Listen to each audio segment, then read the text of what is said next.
जब सोचेंगे ना कि ऐसी क्या खास चीज़ है जो दिल्ली को इतना बढ़िया बनाती है, इतना कंसिस्टेंट बनाती है, तो एक नहीं बहुत सारे फैक्टर्स निकल कर आएंगे। ऑफ कोर्स दिल्ली वो टीम है जो सीधा अब फाइनल खेलेगी, क्योंकि पॉइंट्स टेबल पर पहले भी ऊपर थी गुजरात से पहले, मैच स्टार्ट करने से पहले। लेकिन सिर्फ एक कॉन्फर्मेशन चाहिए थी कि क्या वो टेबल टॉपर्स रहेंगे। अगर हार जाते तो थोड़ा सा नेट रन रेट नीचे आ सकता था, तो फिर मुंबई आगे चला जाता, मुंबई फाइनल खेलता। वो सब इफ्स एंड बट्स थे, पॉसिबिलिटीज़ थी। लेकिन जिस तरीके से दिल्ली मैच खेला और दिल्ली मैच जीता, वो पहली टीम है या वो टीम है जो दूसरी बारी एक के बाद एक सीज़न में सबसे पहली टीम है जो फाइनल्स खेलेगी और फाइनल तक पहुंचेगी। पिछले सीज़न भी टेबल टॉपर थे, सीधा फाइनल तक गए थे। सेकंड सीज़न में भी टेबल टॉपर है, फाइनल तक जाएंगे।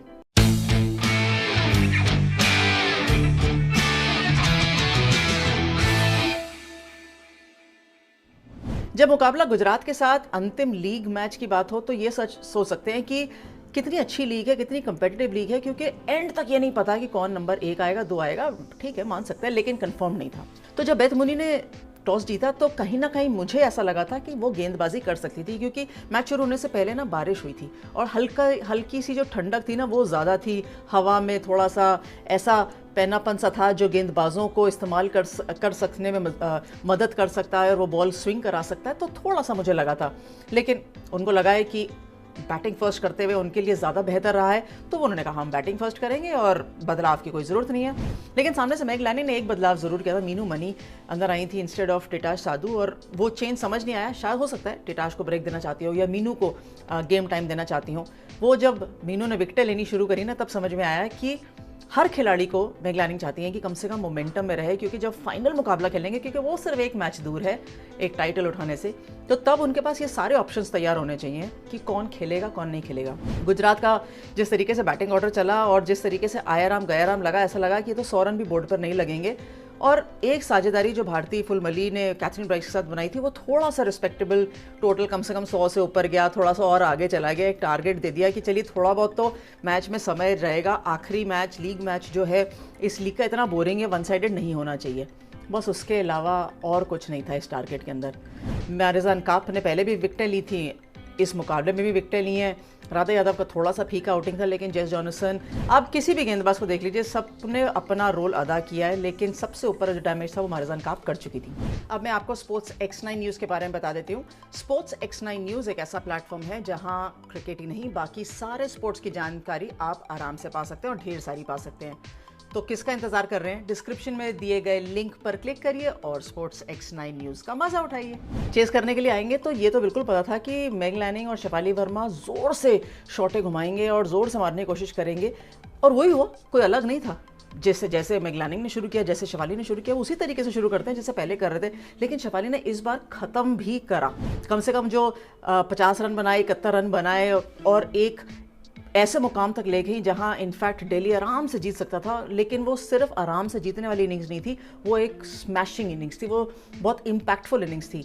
और सबसे अच्छा वो ओवर लगा जो उन्होंने एशले गार्डर को 16 रन दिए उस ओवर में। 2 लंबे छक्के मारे थे, एक मिड विकेट के ऊपर और एक सामने। वो जो दोनों शॉटें थी ना, वो इतनी गजब की थी कि मज़ा आ गया देखकर। पावर, बैलेंस, सब कुछ जो मैं हमेशा देखती हूँ या मैं हमेशा मानती हूँ कि एक शॉट लगते समय हम सारी वो चीज़ें देखते हैं, वो सब देखने को मिला। Of course player of the match बनी और पहला प्लेयर ऑफ द मैच भी शेफाली वर्मा को मिला इस टूर्नामेंट के अंदर। लेकिन एक इम्पैक्टफुल इनिंग्स के साथ जो कॉन्फिडेंस मिलेगा और जो वो कॉन्फिडेंस लेके फाइनल तक जाएंगी, उम्मीद कर सकते हैं आप कि फाइनल मज़ेदार होना चाहिए। मज़ेदार अगर लीग मैचेस रहे तो फाइनल भी रहना चाहिए। अच्छी चीज़ ये कि अब मुंबई एक बार फिर से जो है वो बैंगलोर को खेलेगा और वो एलिमिनेटर में खेलेंगे, क्योंकि उनमें से कोई एक ही जा सकता है। मैंने पूछा ज़रूर था मैगलानिंग से कि वो किसको खेलना चाहेंगी, लेकिन ऑफकोर्स मुझे भी आंसर पता था और उनको भी पता है कि कोई भी आए कोई फ़र्क नहीं पड़ता, हम फाइनल खेल रहे हैं, सारी टीमें बहुत बढ़िया हैं, वो भी जीत के आएंगी। लेकिन इस सब चीज़ के अंदर जो कंसिस्टेंसी, जो मैंने शुरू में बात की थी, वो कंसिस्टेंसी दिख रही है। कप्तानी, रोटेशन ऑफ बॉलर्स जिस तरीके से करती हैं, बैटिंग के अंदर एक से ज़्यादा लोग कंट्रीब्यूट करते हुए, हर बार एक मैच में एक नया खिलाड़ी निकल कर आता है। अगर जेमी है, कभी शेफाली है, कभी मैग है, कभी जेस जॉनसन है, एलिस कैप्सी हैं, वो कंसिस्टेंसी दिखती है। और एक बहुत अहम चीज़ जो एक खिलाड़ी से बात करते हुए पहले पूछी थी मैंने, मारिजान काप से पूछी थी, उन्होंने कहा था जो माहौल है ना टीम का, वो बहुत बढ़िया है। सब एक दूसरे की खुशियों में खुश हैं, सब एक दूसरे की सक्सेस में खुश हैं, और जो माहौल बना के रखा है ड्रेसिंग रूम के अंदर वो बहुत बढ़िया है। बहुत छोटी छोटी चीज़ें रहती है लेकिन ये बहुत ज़्यादा इम्पैक्ट क्रिएट करती है, और इम्पैक्ट कितना अच्छा क्रिएट किया है वो तो हम इस परफॉर्मेंस जो दिल्ली ने दी है उसमें देख ही सकते हैं। बहुत सारे डिफरेंट स्ट्रोक्स देखने को मिले और देखते रहेंगे भी, क्योंकि अभी लीग चल रही है, ख़त्म नहीं हुई है, अभी बहुत ज़्यादा कंपेटिटिव मुकाबले बचे हैं। तो आप ज़्यादा दूर बिल्कुल मत जाइए क्योंकि अभी तो लीग चल रही है। हम बात करते रहेंगे, पर आप लाइक कमेंट शेयर करना मत भूलिएगा। And thank you very much for watching different strokes.